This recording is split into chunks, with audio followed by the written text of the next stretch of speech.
Hi there guys, I'm Nikhil from Notion Hub, and in this video, I'll be showing you the most important tips and tricks for your Moto G51.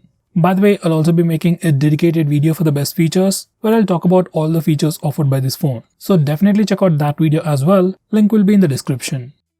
With that said, first I'll start off with the navigation gestures. Now this phone by default comes with a 3-button navigation bar, but we can change it to the navigation gestures. Once you enable it, you can swipe from the bottom of the screen to go home, swipe and hold for recent apps. To go back, you can swipe from the left side corner or the right corner to go back a step. To trigger Google Assistant, you can swipe from the bottom left corner or bottom right corner diagonally and it will trigger Google Assistant. Finally, we can also swipe left or right on the bottom bar to quickly switch between the recent applications. So these are the navigation gestures, they work really well and I would definitely recommend them over the regular 3-button navigation bar.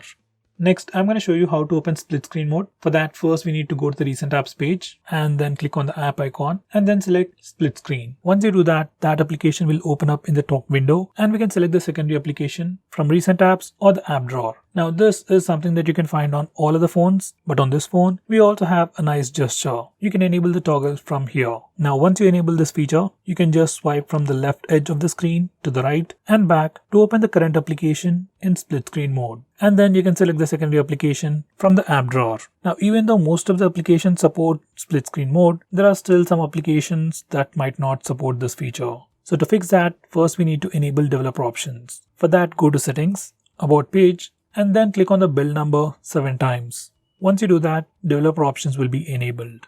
Now go to the developer options, scroll all the way to the bottom and enable force activities to be resizable and then restart your phone. Once you do that, you will be able to use all applications in split screen mode.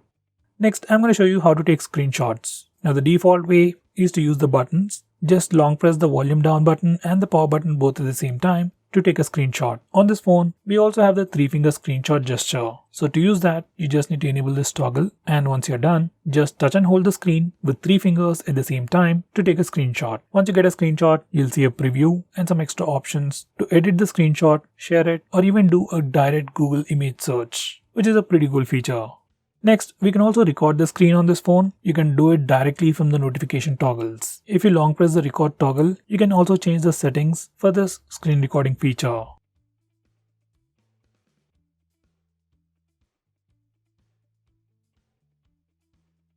Next, I'm going to show you how to change the default applications like the default phone dialer, SMS application or your browser. You just need to come to this place and from here, we can change our default SMS application, browser, or even your home launcher.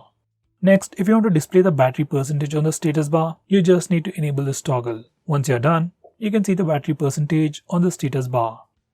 Next, this one also has dark theme and you can enable it directly from the display settings or the notification toggles. You can just touch it and all the system UI elements change to the dark theme. Even some stock applications like phone dialer, SMS application, and even some Google applications like YouTube, Gmail all change to the dark theme. From settings, you can also configure the dark theme to turn on at a specific time and turn off at a specific time as well. Next, we have a lot of cool gestures on this phone. First, we have open camera quickly. Now once you enable this feature, you can just double press the power button to quickly open the camera application. This gesture works anywhere, anytime. Next, we have fast torch. Once you enable this feature, you can just do a chopping gesture to turn on the flash and do the chopping gesture again to turn off the flash. This is a pretty handy gesture.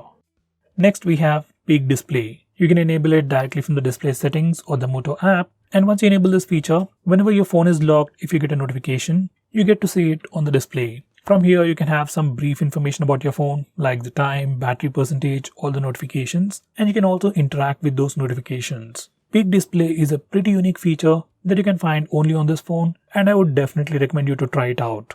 Next, we have nearby share. Now this is a new feature that you can find in almost all the Android phones, and using this feature, we can share any kind of information between Android phones. Whether it's simple text or files, you just need to enable nearby share on both phones, select share, and you can find the opposite party in the share list. It's a pretty cool feature. It works exactly like ShareIt, where you can transfer files over Wi-Fi, but without any ads or any kind of disturbance. So guys, these are all the most important tips and tricks that you should know about your phone. If I missed out on anything important, do let me know by commenting below this video. With that said, this is Nikhil signing off. See you in my next video.